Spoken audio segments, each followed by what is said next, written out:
Ahora recibimos al padre del rock and roll en España, el hombre que se inspiró en Elvis, que saltó a los escenarios hace 65 incombustibles años y que sigue bailando a sus 81. ¡Miguel Ríos!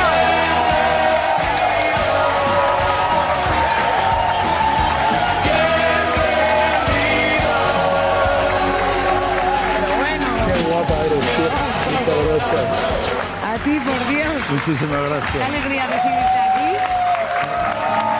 Esto es lo último.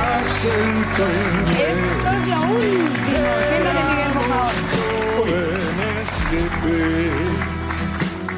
Ese es el nuevo single, sí. ¿Nuevo single? De un álbum que saldrá el 7 de noviembre, Sí. que se llama El Último Vals, pero que no va de retirada ni nada. Es que digo, ¿por qué no se llama El Último Vals? Pues porque es una canción de amor, de estos amores que terminan. Entonces fue el último vals con aquella chica a la que yo quería tanto y que me dio tantas calabazas. Ay, me encanta, madre mía, todo con su literatura. Y además, ¿vuelves a los teatros? Sí, vamos 3 a de hacer octubre una ya. gira. Una gira brutal. Sí, pero mira, muy racional, porque hago un bolo por semana. Ah, mira. Claro, entonces yo voy, hago el bolo y luego voy a chapa pintura y me quedo recomponiéndome. Pues, La verdad es que sí. No lo necesitas. Hombre, un poquito. Yo, ¿sabes? He escrito una canción en el álbum que hay un verso que dice: las averías me comen por dentro. O sea, yo estaré muy bien, pero las averías no perdonan. Ya. No, porque cuando tienes 81 años... Y lo primero que quiero decir, lo de Miguel. Me ha dejado absolutamente... Estaba ahí atrás. A Miguel lo conocí yo de pequeñísimo porque Miguel... Yo vivía en la Plaza de España y ellos vivían, la familia de Junior, vivían en la Plaza de la Marina Española.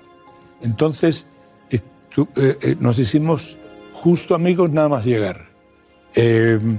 Con Junior, que era el coetáneo mío, que tenía un año más que yo, Junior, pero Ricky Morales, el hermano intermedio, Miguel, Sí.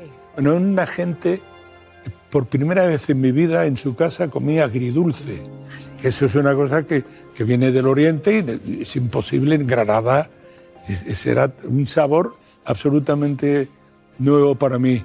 Y eran la familia entera, pero Miguel era un chaval con una vocación musical, con un desarrollo. Ellos hicieron los brincos, bueno, él estaba en los segundos brincos, pero Fernando Orbex, Junior, Juan Pardo y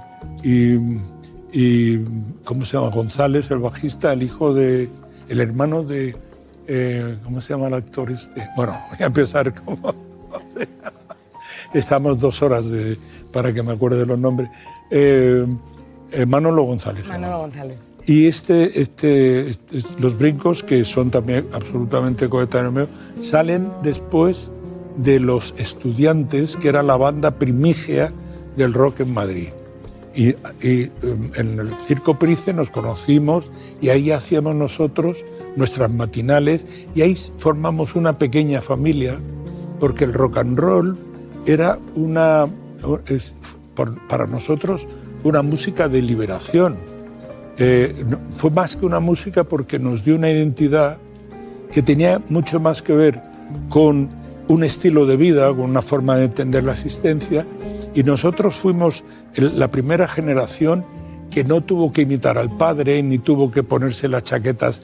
¿Te acuerdas cuando le daban las chaquetas en las familias humildes? Tú heredabas, o de tu hermano mayor o de tu padre, sí, heredabas la ropa. Pues nosotros, como creamos moda, no tuvimos que No hacía falta heredar, ¿no? Así que en esa aventura estuvimos nosotros. ¿Qué recuerdos en este y día? Yo le mando a la familia, a Ricky, le mando un enorme abrazo. No, y desde luego.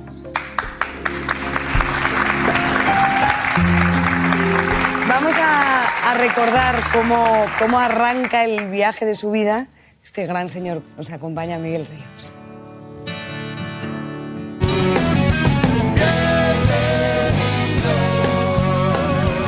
Corre Corre el año 1982 y un ya consolidado solista, Miguel Ríos, compone una canción para dar la bienvenida a su público en sus conciertos. Buenas noches, bienvenidos, hijos del rock and roll. Pero la historia de este hijo del rock and roll comienza antes, en concreto el 7 de junio de 1944, el día después del desembarco de Normandía y en plena posguerra española. Hijo de Miguel Ríos y de Antonia Campaña, el menor de 7 hermanos, nace en el barrio de La Cartuja, en Granada, en la casa familiar, una vivienda sin grandes comodidades, y son sus raíces familiares las que marcan su carácter. Con una familia tan numerosa y besucona nunca tuve problemas para relacionarme con los demás. Una unión familiar que se aprecia en las fotos de su infancia, como en su primera comunión junto a su madre y su hermana Nati, o en el día que bautizan al primer sobrino del cantante en 1957, hijo de su hermana Mari. Estudia en el Colegio Los Salesianos, donde participa en las funciones escolares y, siendo muy niño, recibe una propuesta que le cambia la vida. A mis 11 o 12 años mi hermano me hizo una proposición que supuso el primer contrato de mi vida.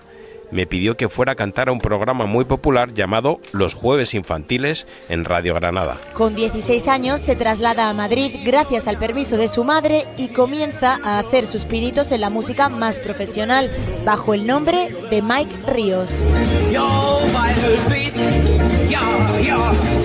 El Twist es una de sus primeras canciones y consigue hacerse popular a mitad de los años 60. Las ruinas que quedaron de la fiesta de ayer. En 1964 recupera su nombre real y ya publica canciones con el nombre de Miguel Ríos. Pero es el año 1969 el que lo cambia todo, el año en el que publica su Himno a la Alegría. Escucha, hermano, la canción de la alegría. La canción, adaptada y arreglada por Waldo de los Ríos, se convierte en un éxito mundial y vende 7 millones de copias. Con el Himno a la Alegría nace una leyenda del rock español, y haciendo apología de su álbum Los viejos rockeros nunca mueren, Miguel Ríos sigue muy vivo y presenta hoy su nuevo single, Oro Irlandés. Llegaste a mi casa con tu acento inglés. Llegaste a mi casa con tu acento inglés. Muy bonito, sí. O sea, habéis hecho un reportaje fantástico y habéis metido casi todos los hitos de mi vida. ¿Nos hemos dejado alguno? ¿Está lo más importante ahí? Sí, yo creo que sí. ¿Y tienes algún momento que digas, ¡guau! Se fue. Pues fíjate tú, un momento que puede ser estelar para mi vida fue, fíjate tú, escuchando por primera vez en la radio, ¿te acuerdas de Ángel Álvarez, el locutor de radio de la cadena SER? Tiene un programa que se llamaba Caravana, tenía un número. Y este hombre solo ponía música americana, no solía poner música española, y estaba yo en la radio, en el coche, perdón, iba con el coche prendido y de pronto, la radio prendida, y de pronto, en medio de la noche, él tenía una voz muy seductora que decía: en el morro del jet hoy viaja un muchacho de Granada, que nació en Granada y tal. Y empecé a oír los primeros acordes de Santa Lucía, y ahí me di cuenta de verdad que tenía un sentido todo lo que yo trabajaba para poder. Y era una cosa que de pronto me sentí necesario, o sea, que sabía, que comunicaba, que tenía una forma de traspasar a la gente que venía a verme, a los que yo llamo mis mecenas, sí, que eran alucinantes, que eso tenía una suerte de tener un oficio que lo que hacía era unir a la gente, y me pareció y oírlo ahí en la radio por la noche, en el coche, es como muy romántico, y era la idea la idea más especial para una canción tuya, de pronto ahí en la soledad. Claro. Y esa Madre canción, mía. además. El niño, Santa Lucía. Santa Lucía, luego hablaremos de ella, el niño del barrio de La Cartuja, que a sus 81 sigue en el escenario porque tiene algo de adictivo. Sí, yo creo que te aplaudan es muy agradable. ¿Pero es agradable o es una necesidad, Miguel? Hombre, Yo supongo, yo lo dejé una vez, ¿te acuerdas que Sí. me despedí y tal? Escribí las memorias y volví Sí. a toda hostia, o como se diga, y porque hacía muchos bolos benéficos y tal, Sí. y entonces me llamaron para celebrar el 20 aniversario del Gusto Nuestro, Víctor, Ana y Serrat, y dije, joder, que no le puedo decir que no, y yo estaba loco de volver a la carretera con esta gente que son mucho más que mi familia, porque son mis compañeros, y hay una forma de compañeros que son los que te demuestran que hacen honor a la palabra, ¿no? Total. Y la verdad que volví por eso.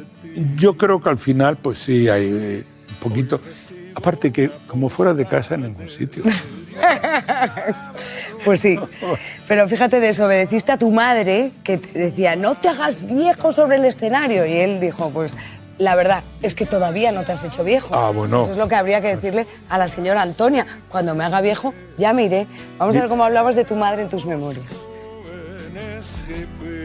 La diosa que repartía por igual caricias y castigos, una mujer implacable que calzaba el 37 y que, cuando cometías una barrabasada, no tenía pega alguna en dejarte el número de su zapatilla estampado en la nalga. La madre de mi infancia era una mujer que estaba en el centro del orden establecido en una casa habitada por chicas casaderas, un universo cerrado, en el que quien entrara de fuera corría el riesgo de recibir las mordaces burlas de 5 chicas volcadas sobre unos bastidores en los que eternamente bordaban sus ajuares. Más allá de eso, ¿qué lección de vida te ha dejado la señora Antonia? Mi madre fue una persona muy generosa porque con una lágrima de ella yo no hubiera estado en este oficio. Porque si ella, cuando decidí venirme a Madrid, que dejé la tienda de discos donde trabajaba, que era probablemente, aparte de su paga de viudidad, era el único sueldo que entraba en casa, si me hubiera dicho, oye, Miguel, es que te necesitamos, yo no me hubiera venido. Pero fue todo lo contrario. No solo me animó, sino que además me dejó el dinerillo que tendría ya para que aguantara las primeras semanas. Sí, porque tú te viniste a Madrid con 1.500 pelas de entonces. Es de mi madre. De tu de madre. entonces es de mi madre. Fíjate, Sí. ¿el papel de tu padre cuál ha sido? ¿Qué Es que yo papel murió muy joven. Mi padre, cuando yo era muy joven, mi padre murió a los 62 años y era una persona todo lo contrario que soy yo. Yo creo que mi padre también era afable con los amigos y tal, porque yo lo vi en situaciones que era... Pero con nosotros era una persona seca, en el sentido de que probablemente la obligación de criar 7 hijos lo tendría acojonado al pobre. Entonces, no hablaba, yo nunca hablé de mi padre, de la vida y eso, ¿no? Y él además era muy particular porque una vez que vimos un cartelito pequeño que anunciaba a Emilio el Moro en la carretera, le dijo, mira papá, Emilio el Moro. Y dice mi padre, el nombre de los tontos está escrito en todas partes. Me quedé acojonado, porque claro, a mí me pusieron una calle en el pueblo donde él nació, en Chauchina. Y yo me llamo como mi padre, Miguel Ríos, solo cambiaba el segundo apellido. Y digo, joder, si mi padre levantara la cabeza y era su nombre en la calle donde él nació... Claro, te iba a preguntar, que claro, no te vio triunfar. No. Aparte, con él sí que yo no hubiera podido venir. No, porque él imponía mucho. Y cómo le voy a decir a un padre que es así, un poco recio, que quiere dedicarte a la farándula, que quiere cantar y tal. Igual no te hubiera entendido. Tú te criaste en un mundo muy femenino, lo cuentas. Sí. Incluso en tus memorias cuentas que tu madre decía, niño, ya lo hacen tus hermanas. Sí. Que te costó reeducarte, ¿o cómo fue? Claro, porque eso es una escuela de machismo absoluto, ¿no? No, porque mira, ahora la gente, esta generación, es totalmente diferente porque ahora los chavales, lo sé por mis sobrinos y por mi hija y tal, que comparten lo mismo y hacen todo, ¿no? pero nosotros las labores que eran de chicas no las podían hacer los chicos. Por ejemplo, pues yo podía ir a comprar mandados que me mandaba toda la familia entera, en pleno. Como era el menor, pues todas mis hermanas me mandaban. Pero realmente, digamos que quitar la mesa o recoger los platos, pues eso no lo podían hacer los chicos. Y claro, ahora yo me gustaría decir, como los Alcohólicos Anónimos, decir, oye, soy Miguel Ríos y soy machista. Sí, porque hay un fondo en el que tienes que tienes que llamarte la atención continuamente, sí, para decir, no caigo en eso, no puedo caer. Claro, no caes, pero es por la educación, por el entorno, claro, por todo aquello. No hay maldad, no hay intención. Exacto. Pero yo mira, Miguel, que nos ha pasado a las de mi generación, y yo soy ya de la democracia. Hombre, yo era amigo de tu padre. Le podía decir a mi exmarido, Carlos, levántate a por el agua, y mi abuela me decía, levántate tú. Claro. Eso es. Ese pozo. Hacían así, exacto, es muy difícil. Y al final, si no decías con abuela, cállate, pues te levantabas y normalizabas que te tenías que levantar por el agua. Sí, es la educación que por lo visto ha sido más de una generación. Porque, claro, sí, y no lo hacía porque yo adoraba a mi abuela, pobrecita, sí, pero era claro, así. Sí. No sé cómo le sienta a un rockero eterno ser considerado leyenda viva, pero primero te vemos y ahora hablamos. Yo recuerdo aquel día que nos fuimos a bañar. Única e inigualable, así es la trayectoria de Miguel Ríos, la voz que define el sonido del rock en español. Sus canciones acompañan a varias generaciones y además dejan una huella imborrable en la historia de nuestra música. Su historia comienza en la década de los 60. Tras lanzar varios singles, su boom internacional le llega con el tema El himno de la alegría. La canción de la alegría. Su versión de la novena sinfonía de Beethoven, que lo catapulta a nivel internacional y le consolida como artista. Espera un nuevo día. En 1980, Miguel Ríos publica una balada que toca el corazón de todos.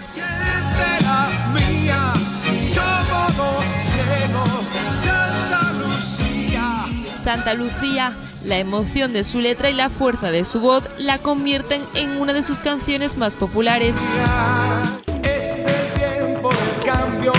El año 2000, una canción que nace en 1981 y se convierte en una de las favoritas del público. Tenemos hambre, palo y polución. Esta es la era del Mr. Chip, microordenador de tu porvenir. Un tema que trata sobre las distopías y las proyecciones sobre el futuro. El sistema. En 1984 llega un tema que sigue resonando en el alma del rock, Todo a pulmón. Si es de ida o de vuelta, si el furgón es la primera, si volver es una forma de llegar. Una canción sobre la fuerza interior necesaria para seguir adelante a pesar de las dificultades. Y la estrofa de mi última canción.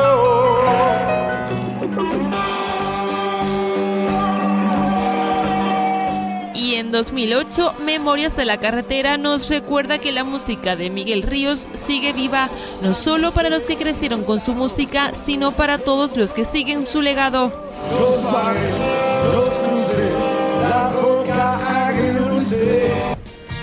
Más de 60 años de carrera que recogen un sinfín de canciones míticas que componen el gran legado de Miguel Ríos.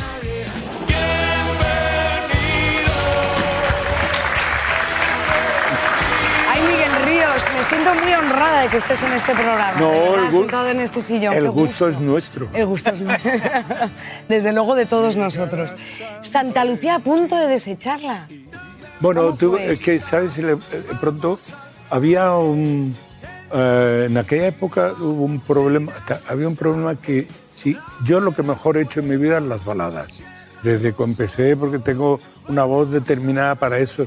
A mí el rock and roll me ha costado mucho incorporarlo, porque aunque es una música, digamos, más pasional que cualquier otra cosa, de pronto la balada me sale más fluida, tengo más facilidad.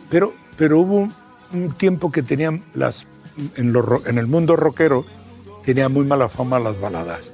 Quería decir que hasta que no empezaron gente como AC/DC y los heavies a hacer baladas, que se convirtió en un género en sí mismo, digamos que estaba mal visto y eras un poco lo que, así, la crítica decía, bueno, este ya es ablandecido y tal. Sí, había que ser un tipo duro. Exacto, había que sobre todo tener mucho ritmo en todo el tiempo.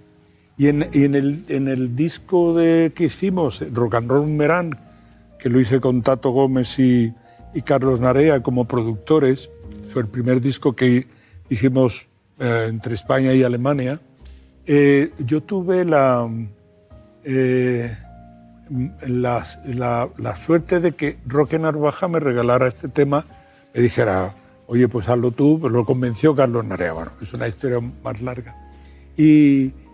Pero cuando estábamos haciendo, entonces grabábamos, para un disco que salían 10 canciones, grabábamos 15 o 12, 13, 14, 15, o sea, teníamos mucho material y había que escoger. Y yo me empeñé en que no saliera en Santa Lucía, pero afortunadamente Tato Gómez y Carlos Narea me dicen, pero tú estás gilipollas, ¿no? Pero así, literalmente, perdónenme, es horario infantil, ya sé, pero oye, me dijo, pero tío, pero si es la mejor canción del álbum. Fíjate. Y yo, claro, comprendí que estaba un poco atontado. Fíjate, ¿no? Los dioses se equivocan a veces, paradita, para que veas tú también. Sí, a mí me gusta. La verdad es que yo he trabajado con los músicos y la gente con la que he trabajado me han entregado mucho más que lo que yo les he dado a ellos, porque yo compongo una canción y se la dejo en un estado pues, un poco embrionario, un poco vasto, pero de pronto ellos te la devuelven refinada, con unos acordes más buenos que los que he hecho yo, y así que yo estoy agradecido. Bueno, tú pones la semilla. Exacto. En cualquier caso, en tu carrera has convivido con grandes de la música, con Sabina, con Rafael, con Ana Belén, con Víctor Manuel, con Serrat. A muchos los puedes llamar amigos, antes lo has dicho. Amigos así, en mayúsculas. Vamos a verte con ellos. Con la movida a punto de explotar y bajo los últimos años de una dictadura, las décadas de los 70 y 80 en España viven una transformación silenciosa. Las adicciones son una constante y en las radios empiezan a sonar canciones que décadas después siguen siendo historia. Bienvenidos todo el mundo, bienvenidos. Además de Miguel Ríos, en el panorama musical de la época brilla Rafael, su principal competidor. Rafael y yo firmamos el contrato el mismo día y él triunfó de inmediato. Rafael tenía un programa de radio, yo voy a cantar con el tío, vuelvo a Granada y yo a Linares, y me hundió el hijo. Una rivalidad que surge tras el éxito de Mi Gran Noche. Pasará, qué misterio habrá, puede ser mi gran noche. Entre la represión y el ansia de libertad también emerge José Luis Perales, la voz más pura de la balada romántica.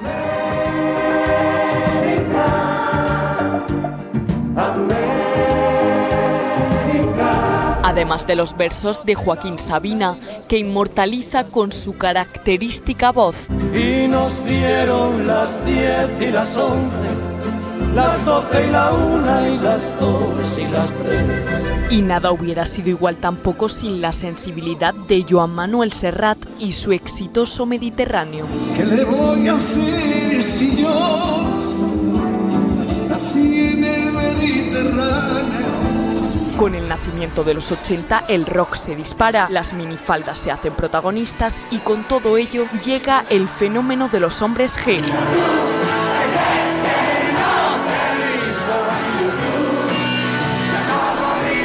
Una popularidad que se solapa con la de José María Sanz Beltrán, más conocido como Loquillo, icono del rock urbano y voz de toda una generación. Llena de todo, tú lleno de nada.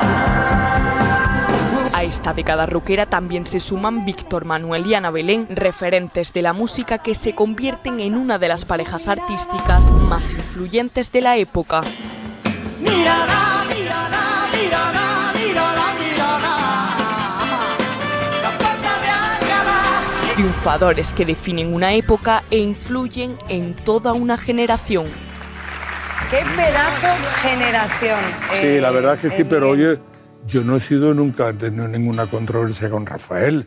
No, ¿no? No, pero nada, yo lo admiro muchísimo. Quiero decirte que aparte que somos coetáneos, lo único que pasa que en la época en que empezamos los dos, en el mundo del rock no se oía otra cosa que rock and roll. Y entonces Rafael, lo que era, no era antagonista mío para nada, porque como dijo ahí, empezó a triunfar rapidísimo. Rafael tuvo una entrada brutal y hasta que mi madre, cuando yo le escribía, le decía, no, estoy muy bien, mamá y tal. Y decía ella siempre decía, pero sí, pero ¿y por qué no suenas tanto como Rafael? Me encanta. Así que yo adoración por Rafael en el sentido de que considero que es un luchador de la música y un luchador de la vida, que es un tío que... Pero sois todos así, que seguís ahí al pie del cañón. Claro, fuimos una generación que tuvimos que inventárnoslo todo en el sentido de que no había, o sea, no había una tradición musical. Lo que había, por ejemplo, el otro día enterramos a Manolo de la Calva. Ellos eran auténticos pioneros. Yo cuando estaba en la tienda de discos en Granada vendía sus discos. Yo igual que sacaba las cajas de discos de Elvis Presley, me quedaba fascinado porque ese tío, yo no entendía que lo decía, pero me lo decía a mí directamente. Cuando empezó, yo oí Hound Dog, no tenía ni puta idea que Hound Dog es un perro así como baboso. Sí. You are nothing but a hound dog. Eso es cuando se ponen los tíos muy babosos. Así, ese tipo de rollo, ¿no? Entonces, yo no tenía ni idea de lo que significaba, pero ese tío me estaba hablando a mí, me estaba mandando un mensaje que tenía que ver con decir, no lo sabes ahora, pero ya te enterarás, chaval, ya verás lo que viene. Y venía la revolución. Y Rafael no estaba en esa revolución porque él tenía otro estilo, era más... La cultura dominante de aquella época era la francesa. Es el rock el que mete en la cultura americana. Sí. Entonces antes pues era Edith Piaf, era Yves Montand, los que a Rafael adoraba y además eran sus maestros. Y fíjate qué maestros. No, y tanto. Con Sabina, ¿qué no has vivido? Bueno, yo tengo todavía la voz un poco entera. O sea, fíjate, he vivido mucho. Pero he vivido mucho menos que lo que has vivido, tío. No, y tanto, porque te iba a preguntar que estás muy bien de voz, no sé si te la cuidas de alguna manera especial. No, de alguna manera, me la cuido de todas maneras. ¿Curas de silencio o cómo? No, tengo una foniatra que hago clases con ella casi 2 veces por semana y ahora cuando entramos en gira siempre voy... Yo he tenido una preocupación acojonante por desilusionar a la gente que viene a verme. A ver. Entonces yo, cuando estábamos todos pasándonos, que era una época cojonuda y se podía uno pasar, yo me pasaba después del concierto, no antes.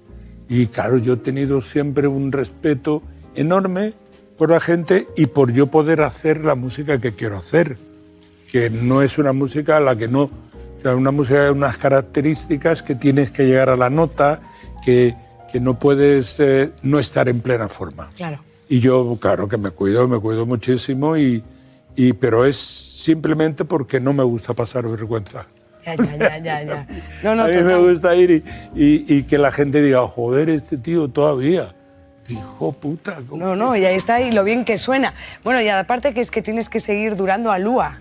Claro. Su hija maravillosa, para muchos la vida... Mira, esa es la banda de mi niña. Ah, mira. Gold Lake.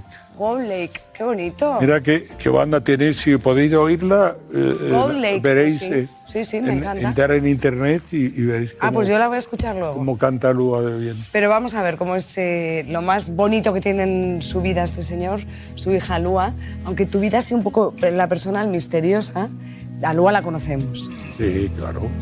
Lua, Lua, niño, nueva ola, concha, me regateó. Son los versos que en 1980 Miguel Ríos dedica a su hija Lua. 7 años después de conocer a Margaret Watty en Ibiza, en 1978 llega al mundo la pequeña, fruto de esa relación que se convierte en el amor de la vida del cantante. Lua crece lejos de los focos a pesar de que su padre es una estrella de la música. Lua, Lua, Lua, cuando tengas algo llega a tu cabeza de rojo.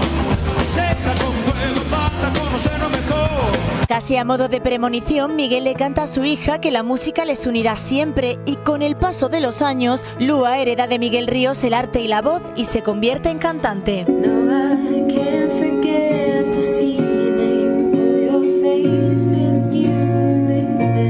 Es la vocalista del grupo indie Gold Lake y desde sus inicios intenta separar su carrera de la de su padre y triunfar por sí misma. Una vez, yendo de gira por los pueblos, en el póster nos anunciaban como el grupo de la hija de Miguel Ríos. Ni siquiera ponía el nombre de la banda, además musicalmente no tenemos nada que ver. Con una carrera musical ya consolidada, Lua Ríos protagoniza junto a su padre uno de los momentos más especiales en la vida del cantante. En 2023 suben juntos al escenario del Withing Center de Madrid para dar la bienvenida a su público como solo Miguel Ríos sabe hacerlo.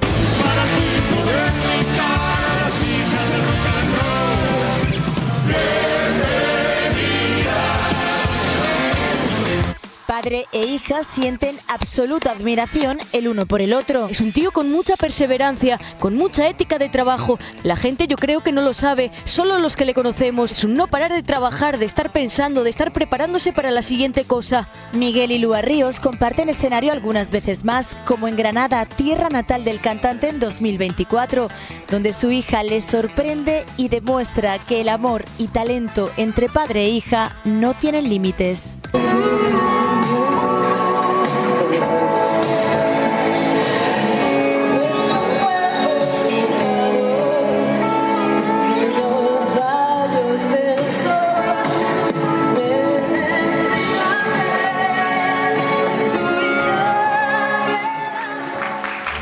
Oh, qué guapa.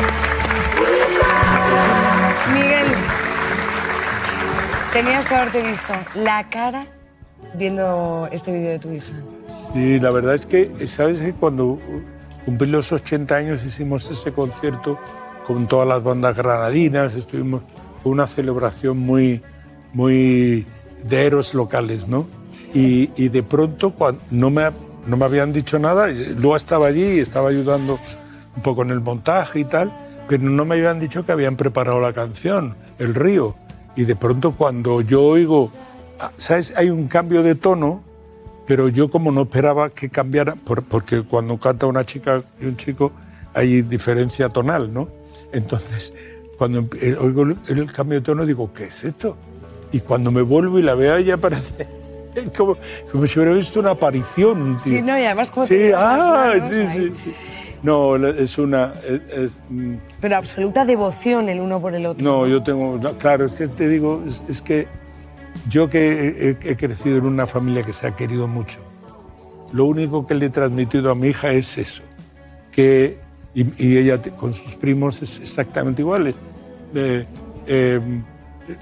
Quiero decir que es muy familiar mi hija y tenemos la suerte de sentir lo mismo por las personas y tener ese tipo de y aparte esa también la solidaridad, ¿no? El cómo sufrimos por lo que está pasando en Palestina, cómo sufrimos por lo que pasa en Ucrania, cómo sufrimos por las incineraciones en la que está metido el planeta, que es una putada enorme que nos estén colando unas dictaduras que no queremos que para nosotros, y poco a poco, como la rana que no se da cuenta de que la están cociendo y ya llega un momento en el que no puede saltar, nos está pasando eso, que nos estamos dando cuenta de que están cambiando las cosas y mi hija tiene la misma sentimentalidad y el mismo forma de atacar ese tipo de rollos y como de yo. sentir en la misma frecuencia. Sí, tenemos eso es muy una bonito, se os sí. ve con una conexión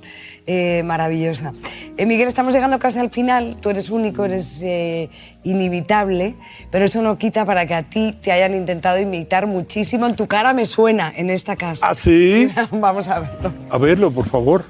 Dame una cita, vamos al parque, entra en mi vida sin anunciarte, abre las puertas, cierra los ojos, vamos a vernos poquito a poco. Un ángel cayó, un ángel murió, un ángel se fue y no volverá. Vivo en la carretera, atascado en un blues, yeah. Vivo en la carretera, siempre miro hacia el sur, yeah. Vivo en la carretera.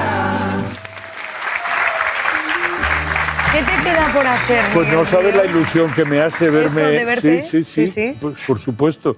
Ver que una canción ya es más que tú, Sí. que la hacen la gente suya, eso es como de pronto para un piloto llegar al primero en la carrera. Eso es la consecución de todo, por lo que trabajábamos. ¿Y qué me queda por hacer? No, te decía, ¿qué te queda por hacer? ¿Te queda algo Bueno, por hacer? la gira, terminar la gira. Hombre, esta la vamos a hacer, que empieza el 3 de octubre, ya se lo digo, El 3 hasta de octubre, mayo, ¿no? Hasta sí. mayo del 26. No, voy a tocar todo el año 26 también, entero. al final. Es que ahora tarda mucho en popularizarse las canciones Sí. y hay que llevarlas mucho tiempo en el repertorio. Pero sí, yo creo que me queda por hacer, seguir manteniendo el pabellón alto. Di que sí. No bajar la guardia y seguir respetando a la gente que viene a verte, porque le cuesta mucho trabajo pagar una entrada, que eso cuesta pasta. Hombre, y mucha tanto. pasta. Y además que se va a subir a escenarios de teatros maravillosos. Estarás en el Price, donde empezó todo. Sí, aquí sí, en Madrid, sí. pero también en Coruña, en Barcelona, por todas las Sí, ciudades voy a españolas. Granada, que a mi tierra. Granada, claro. Lo bueno de esta gira es que ya voy solo a hacer los bolos, porque las ciudades las conozco todas. Las he visto muchas veces. Miguel Ríos, ha sido un placer, un verdadero placer Me recibirte da en mucho este gusto plató. verte a ti. Bueno, Soles. yo escucharte, porque siempre aprendemos de los grandes, que sigáis en la carretera, en los escenarios, y que vengáis aquí a contárnoslo y a compartir esta energía tan bonita. con Muchas todos gracias. nosotros. Muchas gracias.